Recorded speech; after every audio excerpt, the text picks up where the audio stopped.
Welcome to Sleepy Crimes. I am Anna, your host. Tonight, we drift into the shadows of the deep Pacific, following the wake of a ship that stumbled upon a ghost from another era.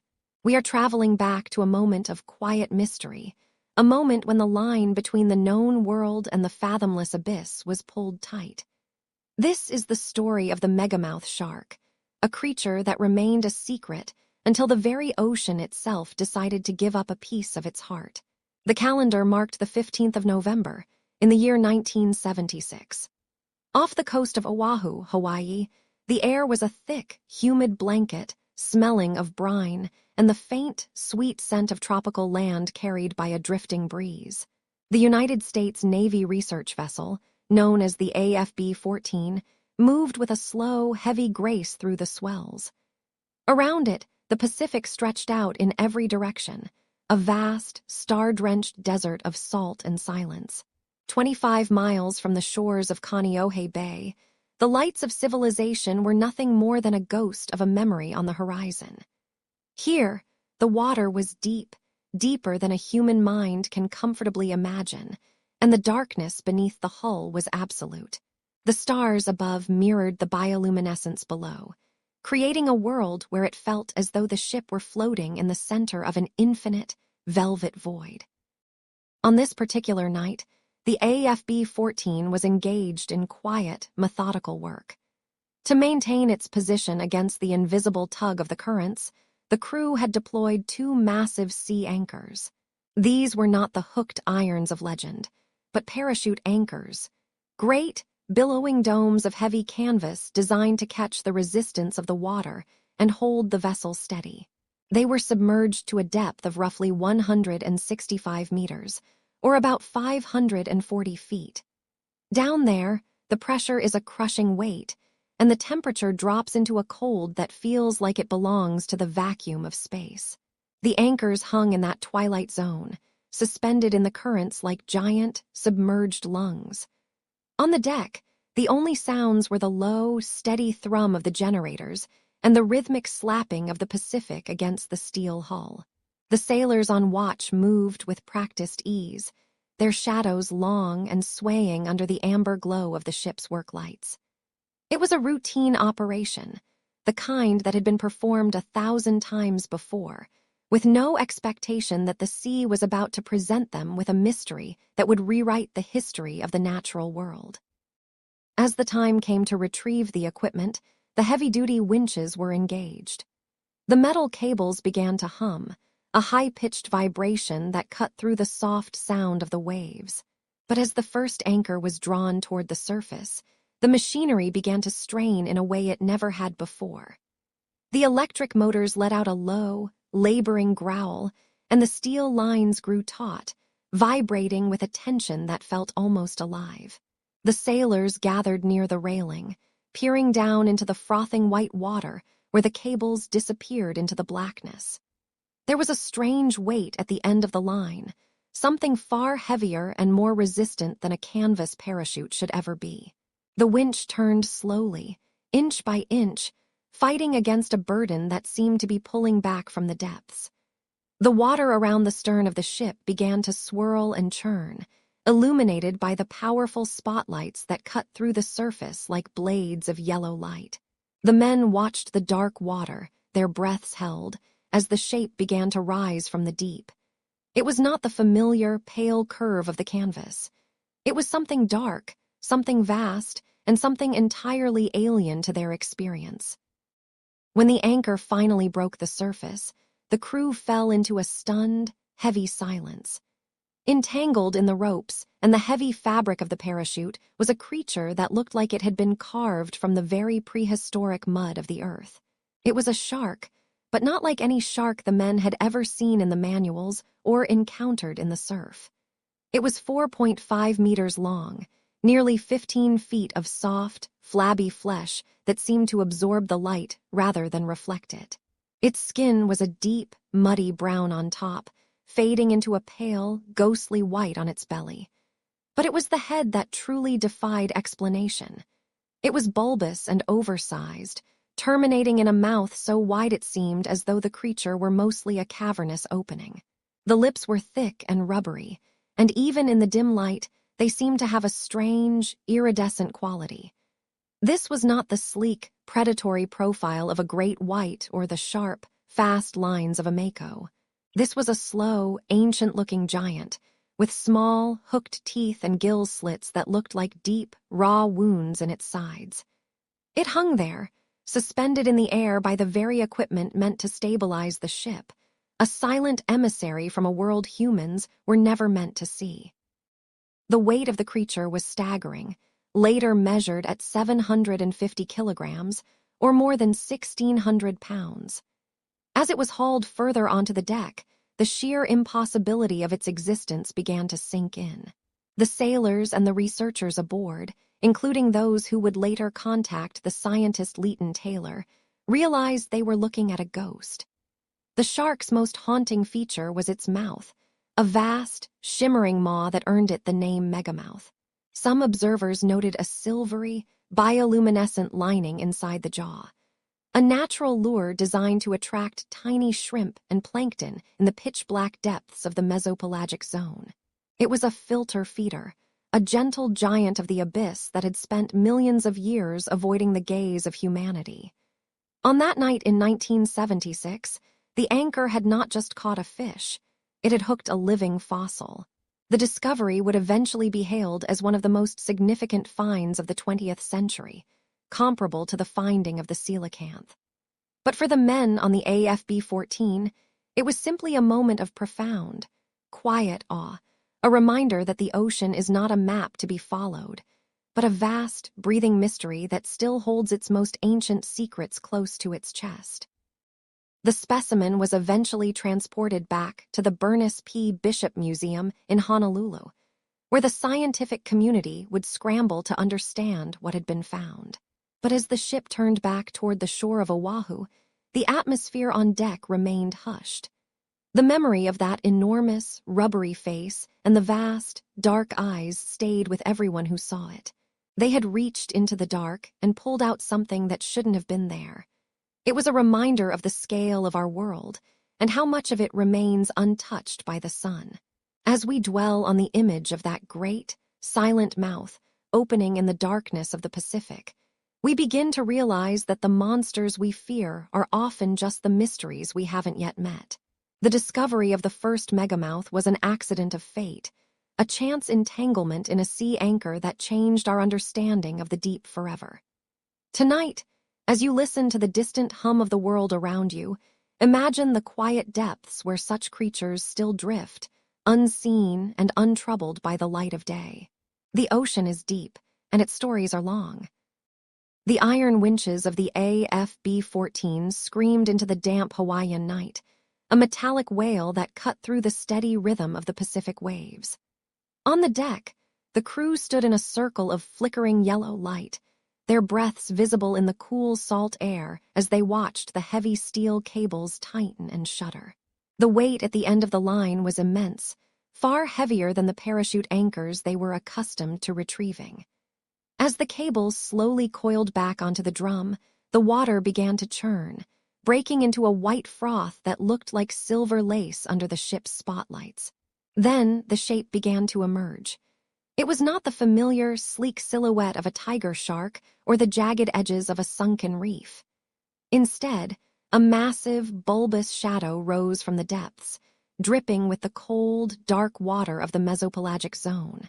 The creature was 4.5 meters of soft, flabby muscle, a gray specter that seemed to absorb the light rather than reflect it. When it finally cleared the surface, the ship groaned under its 750-kilogram burden, the deck slicking with a mixture of seawater and the strange, bioluminescent slick that seemed to coat the creature's skin.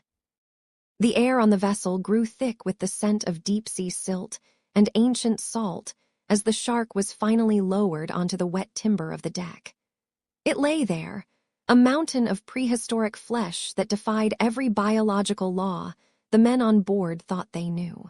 Its head was disproportionately large, a rounded, heavy dome that lacked the pointed snout of the predators they had seen 1,000 times before. But it was the mouth that drew their silence. Even in death, the jaws hung slightly open, revealing a cavernous interior lined with a shimmering, silvery tissue that looked like a mirror reflecting the stars above. The sailors moved with a cautious, almost reverent slowness, their boots crunching on the salt-crusted deck as they circled the beast. They touched the skin, finding it surprisingly soft, almost like wet velvet, a stark contrast to the sandpaper texture of most sharks. As the ship turned its bow toward Kaneohe Bay, the hum of the engine felt like a heartbeat vibrating through the floorboards, a steady, low drone that accompanied the realization that they were carrying something that did not belong to the world of the sun.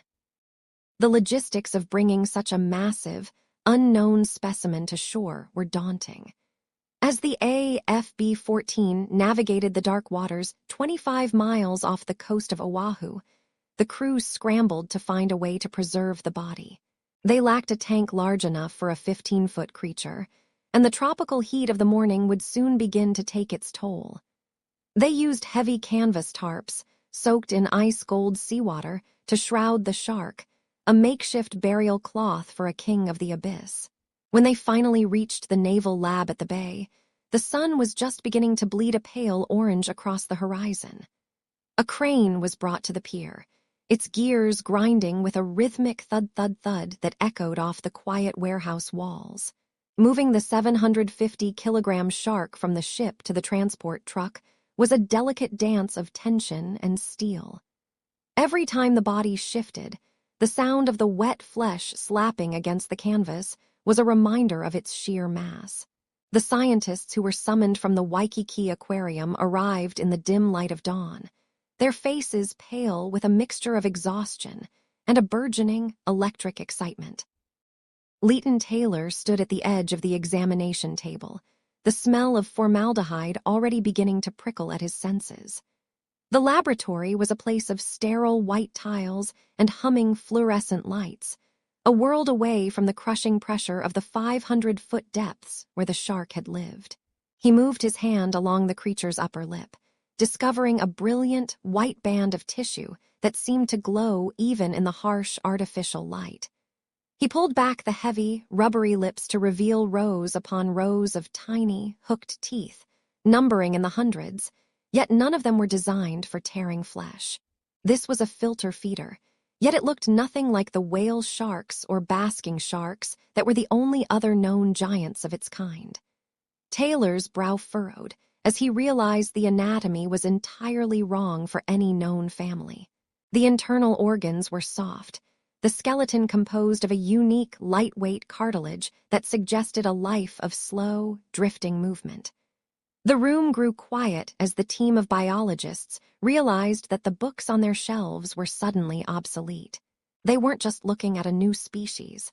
They were staring into the eyes of a lineage that had remained hidden for millions of years. The confusion in the lab was palpable, a thick atmosphere of whispered questions and frantic note-taking. One researcher pointed to the strange, bioluminescent pores inside the mouth, theorizing that the shark used light to lure tiny shrimp into its gaping maw in the absolute darkness of the deep. They measured the distance between the gills, the width of the pectoral fins, and the thickness of the tail, but every measurement only added to the mystery. It was a biological puzzle with pieces that refused to fit together. There was a sense of profound displacement, as if a creature from another planet had been dropped onto the cold concrete floor of the naval base. Taylor knew that the scientific community would be skeptical, perhaps even dismissive, until they saw the evidence with their own eyes. He felt the weight of history in the room, the same gravity that must have been felt when the first coelacanth was pulled from the water in 1938. This was the Megamouth, a name that started as a nickname among the crew, but soon became the only way to describe the impossible reality resting before them. As the day wore on and the news began to leak to the outside world, the laboratory became a fortress of discovery, a sanctuary where the secrets of the deep were being meticulously unraveled, 1 inch of gray skin at a time. The initial echoes of the 1976 discovery began to fade like the wake of a ship lost in a thick, rolling fog. In the hushed, cavernous halls of the museum and the quiet, sterile offices of the Scripps Institution of Oceanography, the frantic excitement of that first encounter gradually turned into a slow, gnawing uncertainty. Years stretched like long, thin shadows across the tiled floors of the laboratories. Researchers would sit at their heavy wooden desks, the grain of the oak feeling rough and familiar beneath their tired fingertips, staring for hours at the grainy, black-and-white photographs of that first prehistoric-looking giant. They began to wonder, in the secret, quiet places of their minds, if they had merely caught a ghost or a singular mistake of nature. The silence from the deep was absolute and punishing. Week after week, month after month, the Pacific Ocean remained a vast, dark, and indifferent curtain that refused to part again. The air in the archives smelled of old ink, dust, and preservation, fluid, a scent that spoke of things carefully kept but never fully understood. Every time a new report of a strange sighting reached their ears, hearts would flutter with a fragile, desperate hope, only to be crushed when the creature in question turned out to be a common basking shark or a simple mass of tangled, decomposing kelp. The world was beginning to move on, leaving the mystery of the Megamouth behind in the dusty archives, tucked away in drawers that were opened less and less frequently as the calendar pages fluttered to the ground like dying leaves. 1 year bled into 2, and 2 eventually became 5. The rhythmic, eternal pulse of the tides continued, unceasing and entirely indifferent to the human desire for concrete answers. In the winters, the Pacific grew violent and gray, with white-capped waves that looked like jagged, frozen teeth against the charcoal horizon. In the summers, the water turned a deceptive, glassy blue, reflecting a sun that seemed to mock the scientists who searched its depths with binoculars until their eyes ached and their vision blurred into a smear of cobalt and silver. They spoke in low, hushed tones in the corners of university libraries, debating whether the creature was a biological anomaly, a single, lonely relic of a forgotten age that had finally perished in the cold dark. Perhaps, they whispered, there was only one. The idea that a whole species of such massive size could hide so effectively in the modern age seemed impossible, an affront to the scientific progress of the late 20th century. Yet the deep sea is a master of secrets, a place where time moves at a different pace, and where a decade is but a single, shallow breath in the ancient lungs of the earth. The search for evidence felt less like science and more like a vigil, a long and lonely wait for a sign that the ocean hadn't played a cruel trick on them all. Then came the cold, crisp morning of November 29th, 1984. The air off the rugged coast of Santa Catalina Island was brittle and sharp, carrying the metallic, salty tang of the coming winter. A commercial fishing vessel, a sturdy boat named the Helga, bobbed gently on the rolling swells, its wooden hull creaking a rhythmic, comforting lullaby against the water. The fishermen moved with the slow, practiced motions of men who knew the sea's temper intimately, their heavy yellow slickers rustling with every step they took across the salt-stained deck. As the mechanical winch began to groan and strain, pulling the heavy, waterlogged gill net from the depths, there was no indication that the world of marine biology was about to be shaken once again. The sea water dripped from the black nylon mesh in a steady, hypnotic patter, hitting the deck like soft, rhythmic percussion. The smell of diesel fumes mixed with the raw scent of the deep as the net rose higher and higher. Then a massive, dark shape began to break the surface of the water. It was not the usual harvest of swordfish or thresher sharks that the crew expected. It was something significantly heavier, something that moved with a physical weight that felt ancient and profound. The morning sun caught a brief, shimmering glimpse of a pale, luminous band of skin, situated just above a mouth that seemed large enough to swallow the very light itself. The silence on the Helga was sudden and profound. For a long moment, even the steady thrum of the engine seemed to recede into the background of the morning. The fishermen stood frozen in place, their breath visible in the chilly air as small, fleeting puffs of white mist. There, entangled in the strong nylon webbing, lay the second of its kind ever seen by human eyes. Its skin was the color of a gathering storm cloud, a deep, velvety gray that seemed to absorb the morning light rather than reflect it. Its eyes, large and dark like obsidian spheres, stared out with a vacancy that felt like a bridge to another world entirely. The news of the catch traveled through the scientific community like a sudden lightning strike in a clear sky. In the town of San Pedro, the phone lines buzzed with a frantic, electric energy. Men and women who had spent over 8 years defending their belief in this creature suddenly found themselves rushing toward the docks, their tires humming against the asphalt as they raced against the clock.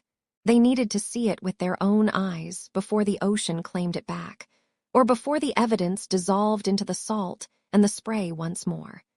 This was the moment of validation they had waited for through nearly 3,000 days of silence.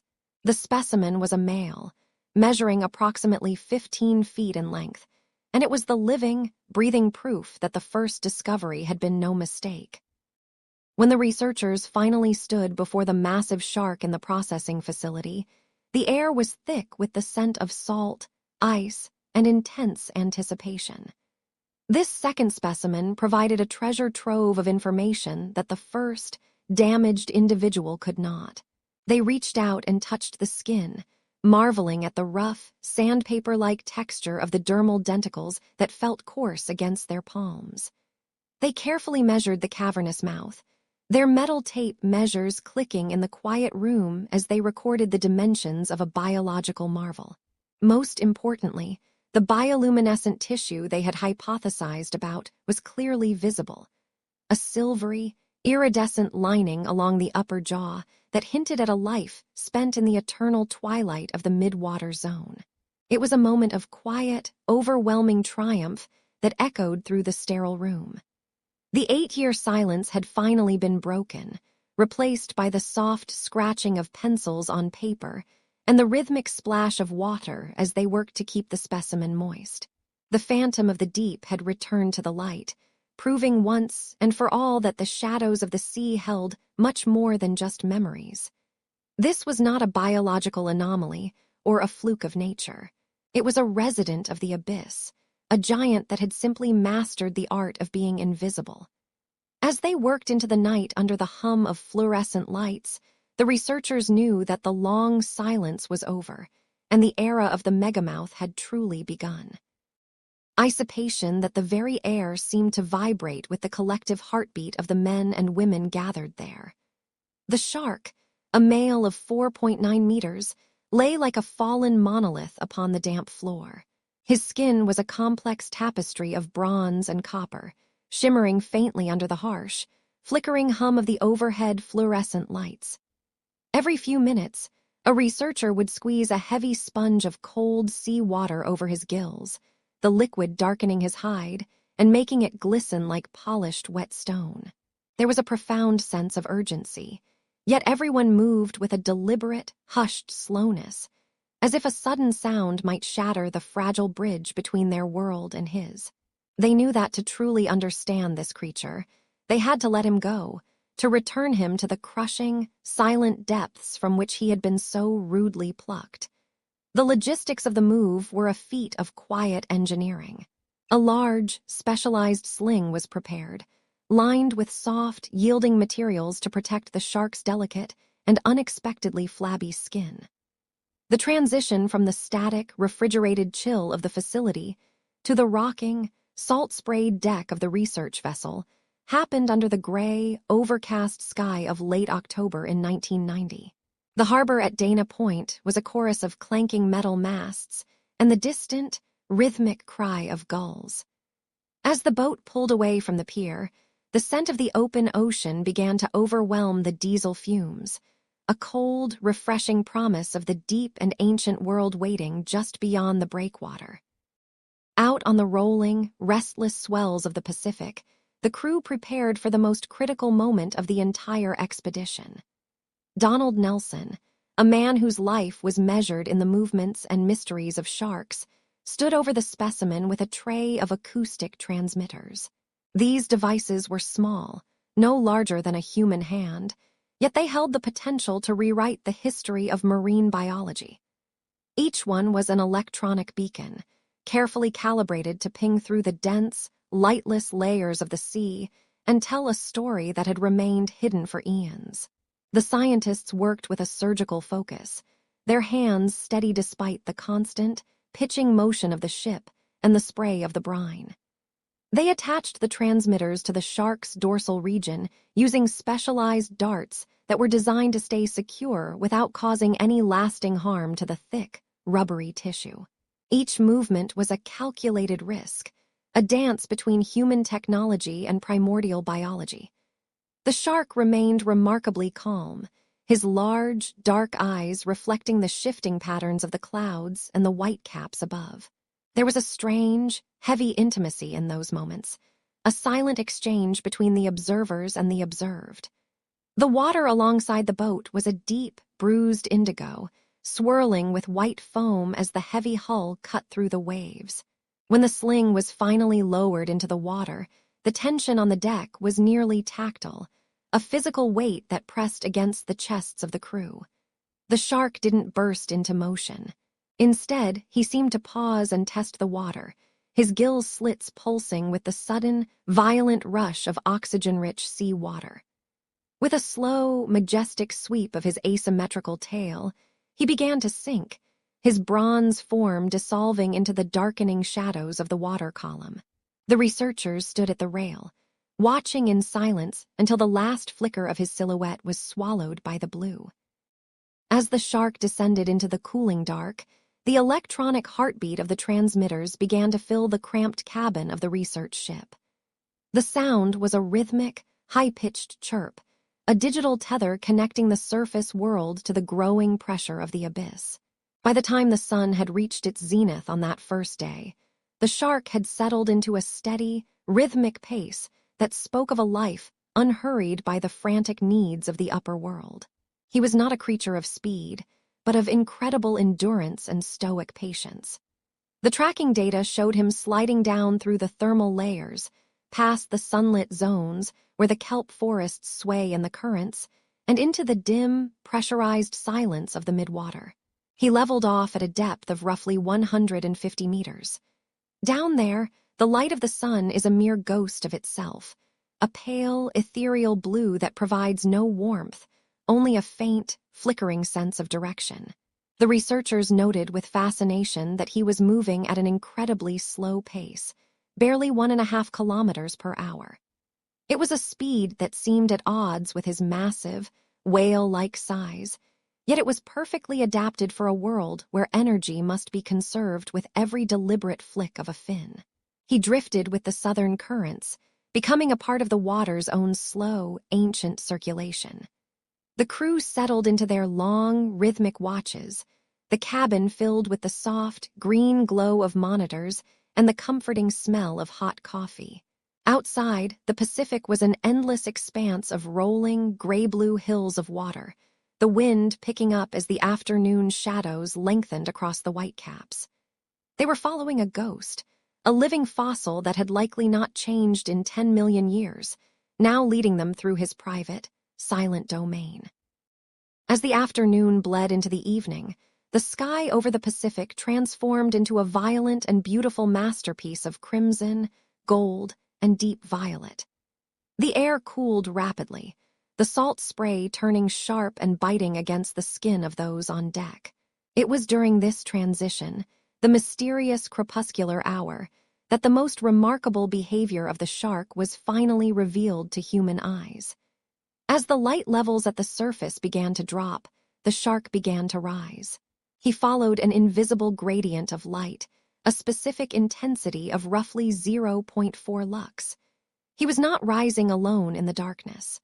The monitors on the ship began to show a thick, blurry band on the sonar, a phenomenon known to oceanographers as the deep scattering layer.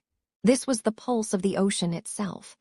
Billions upon billions of tiny shrimp, translucent krill, and gelatinous zooplankton. These creatures spend their daylight hours in the safety of the dark depths to avoid the sharp eyes of predators.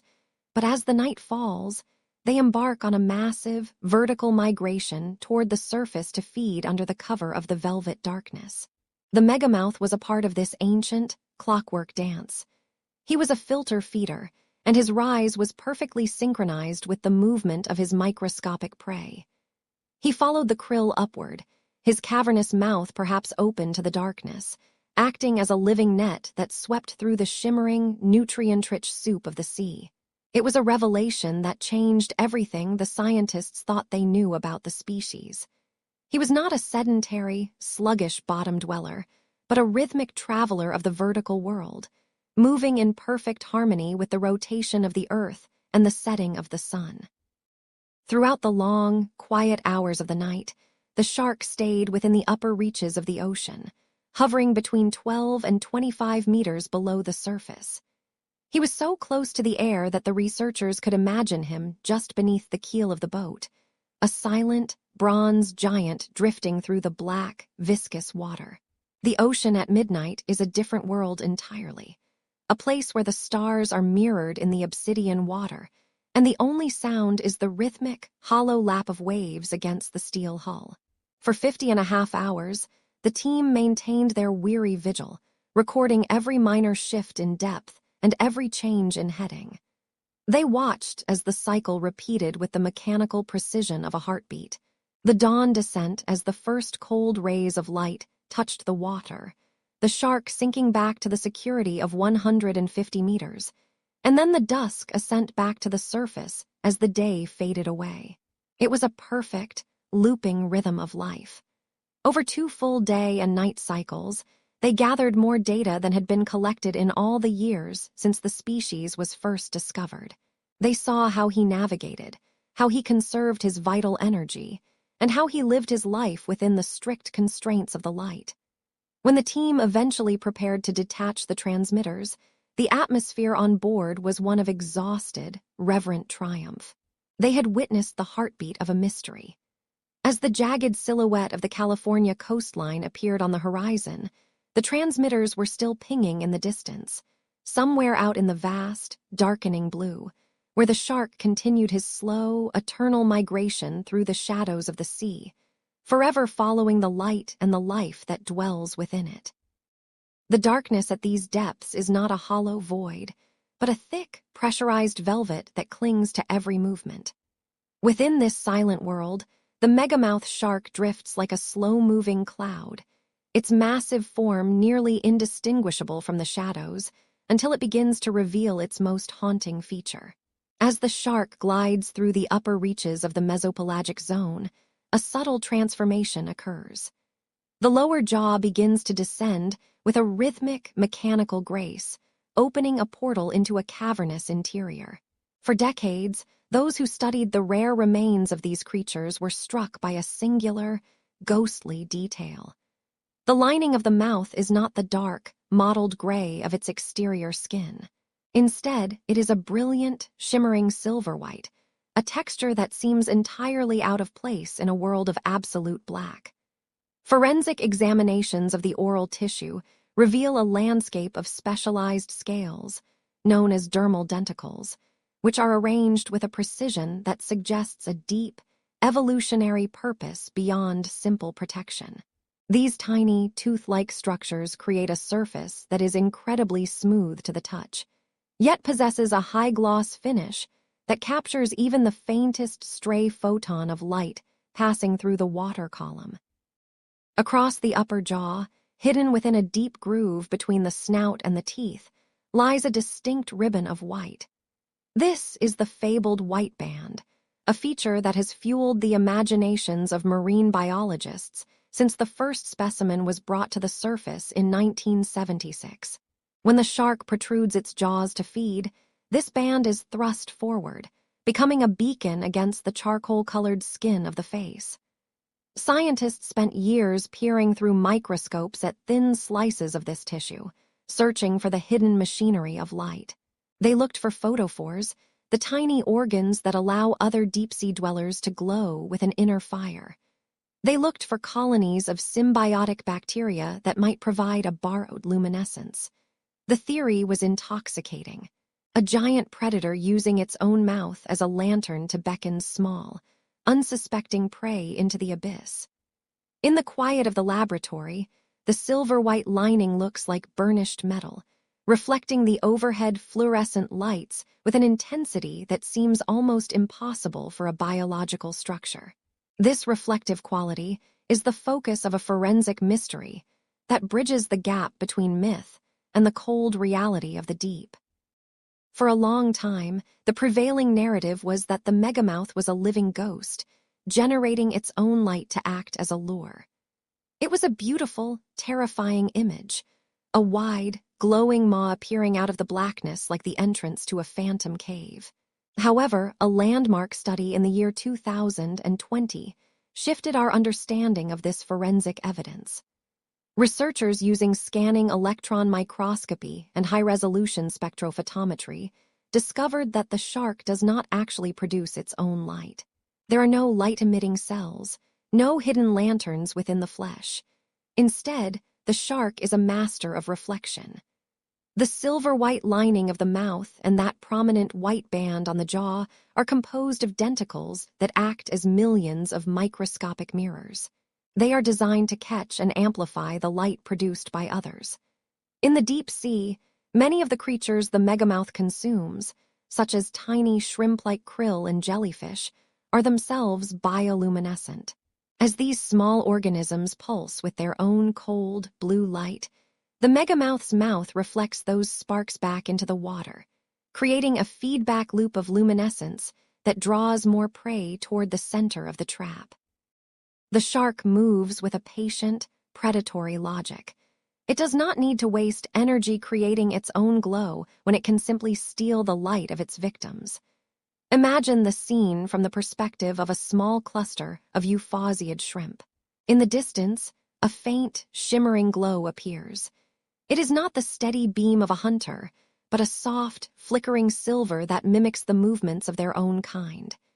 They are drawn to it, swimming toward the promise of a swarm, unaware that they are heading directly into the mouth of a titan. The silver-white lining serves to confuse the senses, blurring the boundaries of the shark's physical body. In the water, this reflection makes the mouth look like a patch of moonlit surface or a dense concentration of plankton. This is the forensic truth of the Megamouth's lure. It is a passive trap, a mirror held up to the abyss. The shark simply hovers, its mouth agape, letting the laws of physics and the bioluminescent vanity of the deep sea do the work for it. It is a strategy of minimal effort and maximum efficiency, evolved over millions of years of silence. As the shark drifts, the pressure of the water pushes against the silver lining, and the massive tongue, often dark or mottled in color, provides a stark contrast to the brilliant white surroundings. This contrast may further enhance the illusion, making the mouth appear as a cavern of light surrounded by a frame of shadow. Only 117 of these creatures have been documented by human eyes, and each one reinforces the image of a creature perfectly adapted to the twilight. The way the white band catches the faint, downwelling light from the surface, even at depths of 20 or 30 meters, is a testament to the power of its reflective denticles. It is a ghostly presence, a shimmer in the corner of an eye that vanishes as soon as you turn to look. The forensic examination of its mouth tells a story not of a monster that hunts with fire, but of a spirit that hunts with mirrors. As the night continues and the shark follows the migration of the plankton, the silver mouth remains open, a quiet, glowing invitation to the darkness. The water flows in, the light reflects out, and the cycle of the deep ocean continues its slow, hypnotic rhythm beneath the waves. As the modern world hums with the constant vibration of satellites and the blue glow of endless data, we might imagine that the era of great discovery has passed us by. But in the cold, salt-crusted laboratories of marine biologists, a different reality persists. Here, the Megamouth shark remains a towering phantom, a creature that mocks our confidence with every silent flick of its tail. For decades, the number of confirmed sightings stayed so low that each one was treated like a miraculous apparition. But as we move through the early 2020s, that number is slowly, painstakingly climbing toward 300. We are no longer looking at a single fluke encounter from 1976. We are beginning to trace the outlines of a hidden empire. Imagine the scene at a research station along the coast of Taiwan or the Philippines. The air is thick with humidity and the smell of the coming monsoon. On the flickering monitors, orange pings represent the latest data tags, small electronic whispers sent back from the abyss. We are finally starting to see the invisible paths they travel. These sharks are not just drifting aimlessly. They are sophisticated navigators of the vertical world, moving between the heavy, crushing pressures of the deep and the starlit surface with a grace that defies their flabby, soft-bodied appearance. For nearly 50 years, the most intimate secrets of the Megamouth, how they bring new life into the dark, remained entirely beyond our reach. No one had ever seen a mother, and no one knew if they laid eggs or bore live young. That changed in November of 2023, on a remote shoreline in Aurora, the Philippines. The waves were dark and turbulent as they pushed a massive, 18-foot female onto the sand. It was a somber sight, a giant fallen from the stars of the deep, but as researchers approached her in the dim morning light, they made a discovery that sent a shockwave through the scientific community. Inside her, she carried 7 pups. This single, tragic event provided the world's first definitive proof that megamouth sharks are viviparous, meaning they give birth to live, fully formed young. Each pup was not a perfect miniature of its mother, but a distinct, developing life, proving that the species has a slow and careful reproductive cycle. It was a revelation that felt like pulling a single thread from a massive, ancient tapestry. We now know that somewhere, in the lightless nurseries of the ocean, these 7 small ghosts would have begun their journey, drifting through the currents as their ancestors have for millions of years. It is a sobering thought, to realize that in the vastness of the sea, 7 lives are but a whisper, yet to us, they represent the key to an entire chapter of biological history. While we were learning about the end of the journey in the Philippines, another mystery was revealing itself off the sun-drenched coast of California. Near San Diego, in 2023, a pair of fishermen witnessed something that no scientist had ever recorded: 2 megamouth sharks swimming side by side near the surface. The water was a brilliant, crystalline blue, and the 2 giants moved with a synchronized lethargy that suggested a deep social connection. In the grainy footage captured that day, we see a smaller male following a larger female, his movements echoing hers in a slow, underwater dance. Scientists believe this was a courtship ritual, a rare glimpse into the social heart of a species we once thought lived in absolute solitude.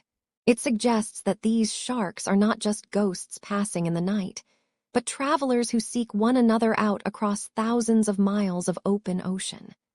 Genetic research conducted in 2024 and 2025 has bolstered this idea, showing that megamouths have remarkably low genetic diversity. This implies that they are a single, global family, a pan-mictic population that uses the great currents, like the warm Kuroshio Current, as a massive oceanic highway. They are the ultimate world travelers, crossing from Mexico to Taiwan, from Peru to Japan, bound by the same DNA and the same ancient instincts to find one another in the dark. Even as our technology improves, the megamouth shark still retreats into the shadows where our light cannot follow. Every day, they perform a ritual known as diel vertical migration, a rhythmic pulse that follows the heartbeat of the planet itself. As the sun rises, they sink down into the mesopelagic zone, disappearing into depths of 500 meters or more, where the water is cold enough to slow the heart and the silence is absolute. There they wait, suspended in the heavy stillness, until the sun dips below the horizon. As the world above turns to shadow, the megamouth begins its slow ascent, rising toward the surface to feed on the clouds of plankton and krill that also migrate with the light. It is a life lived in the transition between worlds, never fully belonging to the surface and never fully vanishing into the abyss. Our sensors and satellite tags can track the depth and the temperature, but they cannot capture the feeling of that world. They cannot describe the way the pressure feels against that silver-lined mouth, or the way the faint glow of the bioluminescent band on their upper jaw acts as a beacon for the tiny creatures of the night.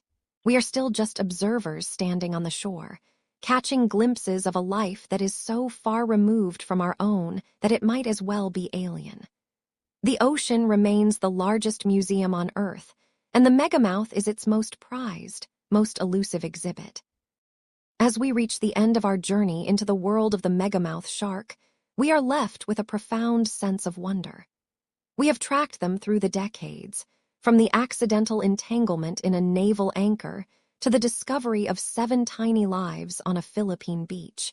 We have seen them as solitary monsters and as dancing pairs. Yet, for all we have learned, the true essence of the shark remains untouched. They are the silent keepers of the ocean's greatest secrets, moving through the deep with a patience that humbles our restless curiosity. Perhaps it is better that some things remain unknown. Perhaps we need the mystery of the Megamouth to remind us that the world is still vast, still wild, and still capable of hiding a giant right beneath our feet. As the tide recedes and the stars begin to fade, we leave the Megamouth to its deep-sea kingdom. The heavy weight of the water, the cool rhythm of the current, and the eternal silence of the abyss will guard them long after our voices have gone quiet. The case rests now. Let the details fade. You are safe. Close your eyes, breathe deeply, and have a good night. Sleep well.